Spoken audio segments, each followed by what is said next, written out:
people. Hey, good afternoon or good morning, social media, depending on where you are. Jerry coming to you from the absolutely beautiful Rythmia Life Advancement Center in Guanacaste, Costa Rica. What is Rythmia? Rythmia is a life advancement center that employs a multitude of modalities to bring about the most amazing week you'll ever have in your life. And that is the truth. What are those modalities? 4 nights of ayahuasca, 2 nights of breath work, farm-to-table organic food, yoga, meditation, breath work, the Dead Sea cleanse, all kinds of one-on-one and group counseling, all into one wild week. And it is wild. We've been open 9 years, 19,600 guests through the door. Here's the interesting part. When these people leave, they're given a survey. 97.79% of the people say that they've had a life-changing miracle during their stay. Not us saying it. They say they've had it. So what does that mean in math? 1,000 people come through the doors. 978 people say they had a life-changing miracle during their week. That's not the great part. The better part of that is that 6 months later, they get an emailed a survey. And in that survey, 90.22% say that this was the week that changed their life. So 90 out of 100 people say 6 months later, say this was the week that changed their life. Because of this, we get A-listers from all walks of life. And what do I mean by that? We get restaurateurs, business people, athletes, musicians, actors, actresses, people from the healing arts. We get the tippity top of the tippity top. Some of these people, when they're done, they say, hey, I want to give my name to this and I want to become part of your board. Who's on our board of directors? Cesar Millan, the dog whisperer. By the way, he'll be here in 2 weeks. Cesar Millan, Kelly Slater, the greatest surfer of all time. Reverend Michael Bernard Beckwith, the founder of the Agape Spiritual Center. Martin Luther King's son, Martin, on our board. Ron White, the comedian. Tony Coe, the founder of NYX Cosmetics. And by the way, in the Forbes 100 richest self-made women in the world. Alanya Van Zant from the Oprah Winfrey Network. Jack Canfield, the author of Chicken Soup of the Soul series, one of the 200 most successful books ever written here on our board. Frank Biden. Frank Biden joined our board when his brother was a sitting president in the United States. Wild, right? Mark Kielberger, social entrepreneur, New York Times bestseller. Earl Kosky, the American businessman and great guy. Kim Terranova from Agape, a spiritual and thought leader, a published author, amazing person, works here all the time. Dr. Jeff McNary.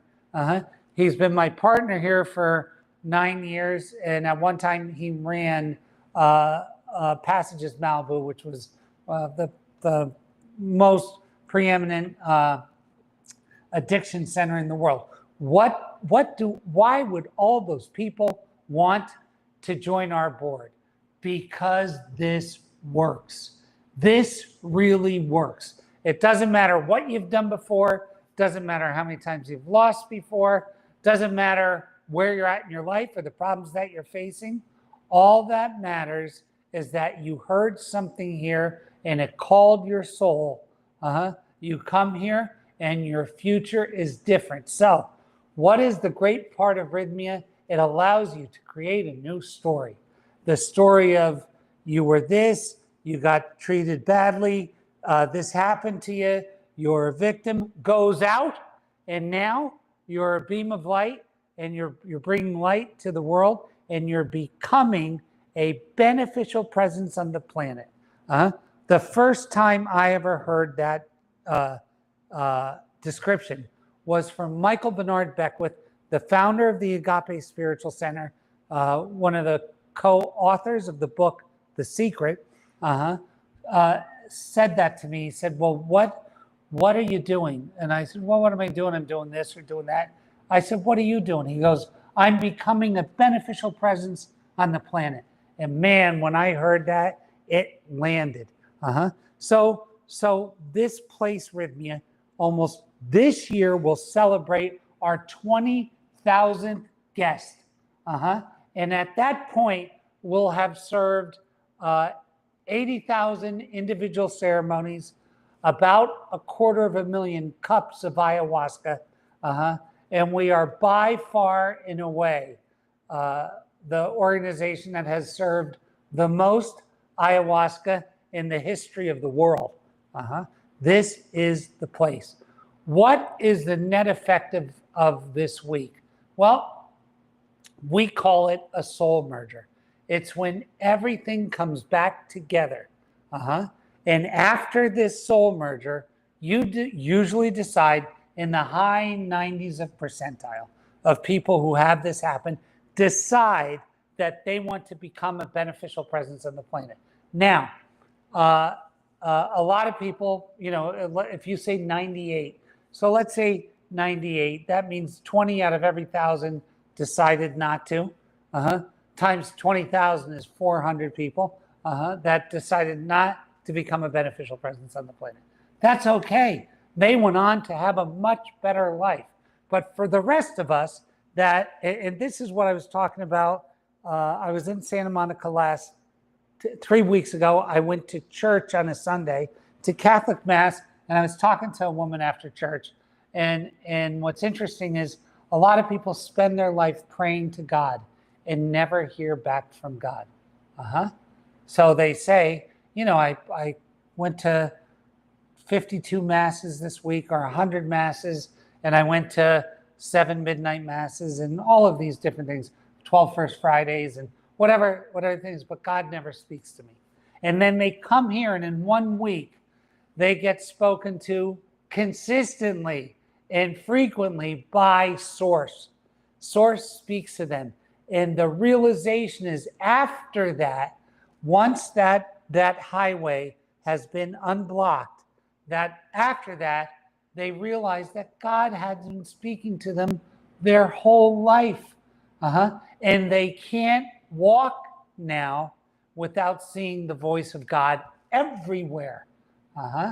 And once that realization happens, they decide that they want to be a part of improving the lives of people around them who have heard God and who have not heard God.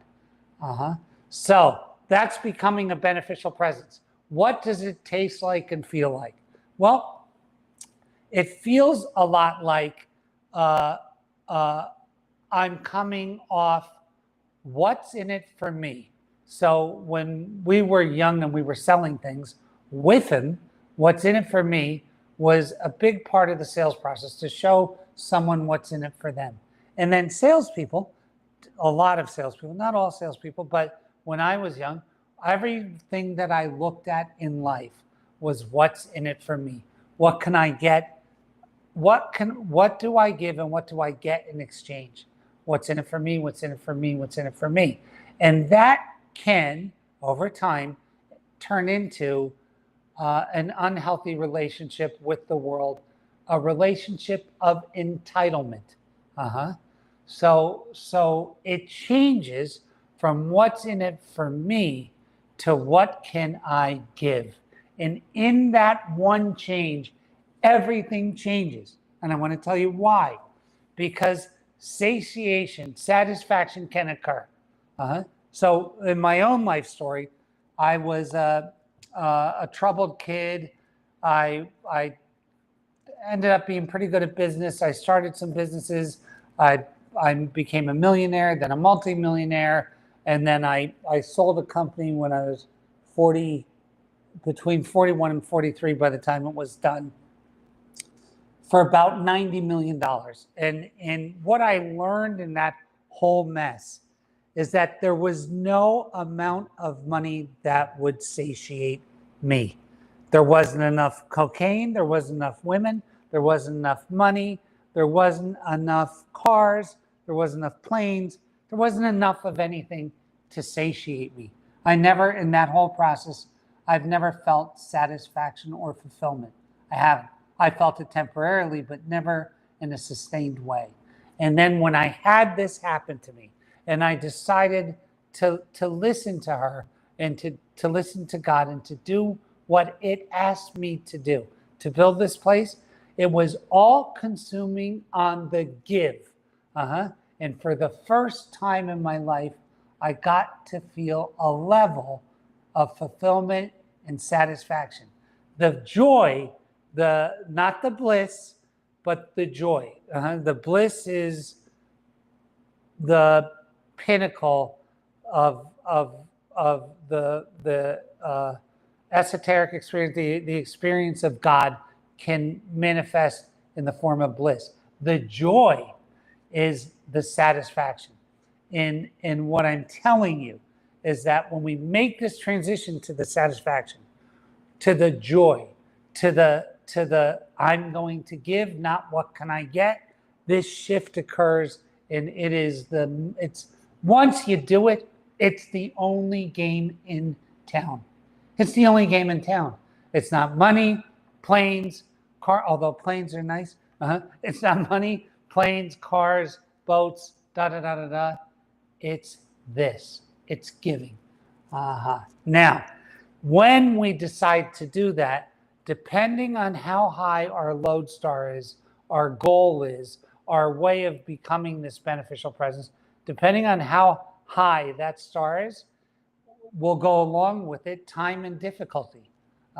So the higher and brighter our star, the longer we shoot, the longer it's going to take to get there and the more difficult it is. I like to choose particularly hard endeavors. I do. Because I find more joy in them. But you can pick a lesser one. You can pick a greater one. But the whole thing is that journey becomes the ceremony for the rest of your life. And in that journey of giving, you get this big boost of this high level of consistency in the form of satisfaction. It's the only game in town, and we want you to get it. Now, once you decide to do it, she gives you some rules, and those rules are simple. I detail them in a book called Truthonomics, but they're just a series of rules. A rule that you make about a daily practice in the form of reverence, whether that's prayer or spiritual mind treatments or meditation or yoga, whatever that is. Then something to do with your body, an agreement that's written out that I'm going to get off the couch. I'm going to start by walking for 20 minutes a day or whatever it is. And then something to do with how we fuel ourselves. This is how much alcohol we're going to drink. This is how much sugars we're going to have. This is how much clean food we're going to eat. And the stricter you are, the more the benefit. And then tithing, that I'm going to give a percentage of my delta, the new money that I make. Not if you're a guy making $200,000 a year, or your family's making $200,000 or $400,000 a year, whatever the number is, 100. Not to take out of that, but to take out of the delta, the difference, the new money, a percentage, and that percentage for a U.S. citizen would be about 7%. It used to be tithing was always 10%, but those were pre-tax. That was before there was taxation. So that number probably whittles down to 6 or 7%. But to make that agreement with Source that you're going to do that as a result of this new endeavor of you becoming a beneficial presence on the planet, that is the way to go. And there's a particular system for doing it, and that system works. It does. One of the key and most important essential pieces of that whole deal is this, that you have, and this is when I say that whole deal, the deal of coming to the point of understanding who you are, where you are, and why you are here. not the overriding why you are here. Like, I'm here to become this beneficial presence, but why am I in the shit that I'm in at this particular moment? And through the gift of plant medicine, you're able to see that everything you've done in the past has led you to right where you are right now. That you are the painter of your own portrait. You are. That every yes and every no that you've ever said has landed you right here. Everything you said yes to and everything you said no to. Every action you've taken or action that you didn't take has landed you squarely and properly right where you are. Now, a lot of people cannot handle that. They can't, because they want to make it, the state did it to me, the government did it to me, my ex-wife did it to me, my ex-husband did it to me, my teacher did it to me, my uncle did it to me, my employer did it to, all that. And when you can get out of that victim mentality, when you can make the first step of it is realizing you did it to you. Now, you might, at night, it might not have been your hand that fired you, but you had something to do with being fired. So this is it. It's this understanding. And then from that point on, we can design our future. Lots of times people come through the door here and they have this experience and they look at the lifestyle of being at this place and they look at me and they go, "You're so lucky. How are you so lucky?" And the truth of it is 100% of where I'm at right now was my intention to be here. This thing started 9 years ago or 10 years ago. And it led me to exactly where I am now. And the things that I did 6 months ago and that I'm doing today are going to affect where I am 10 years from now. They're going to be the whole reason that I'm there 10 years from now. If you can get to this place, you have a great chance, because then if you get to this place that I am 100% responsible for where I'm at right now, then where do I want to be 5 years from now, and how do I get there? It is easy. Then committing to that and not deviating from it. There you have it. That's the recipe. It's no big secret. It's not a complex equation. It's simple and it's direct. And if you feel bad or guilty, it's because you know it. There's a part of your subconscious that knows this is exactly how to do it. There's a part of your subconscious that knows it, and that part is the part that creates guilt when there's energetic contradiction. So what does that mean? That means that there's a part of me that's a system that's running my operating system that knows there is a definite and absolute system for making my life more meaningful, fulfilling, joyous, There is a system, and that my conscious mind may choose the easy way out, short-term orgasm thinking. That, okay, I want to have comfort right now, and I'll push my pain till later. That's all kind of thinking. Sugar thinking. I want to eat something sweet. I want to have 12 Dunkin' Donuts right now, which does sound good. And then I'll pay for it later. That short-term thinking, when our brain says yes to this, and our body and our being says yes, that creates an energetic conflict in our operating system, and then that pushes out something called guilt or resentment or blame. And so it's just being aware of this stuff, and more than being aware, I mean, it's the simplest thing and system you could ever imagine. It's our commitment to the system. That's it. That's what makes success. Now, a lot of times you'll hear people that are deemed unsuccessful by society. And what do I mean by unsuccessful?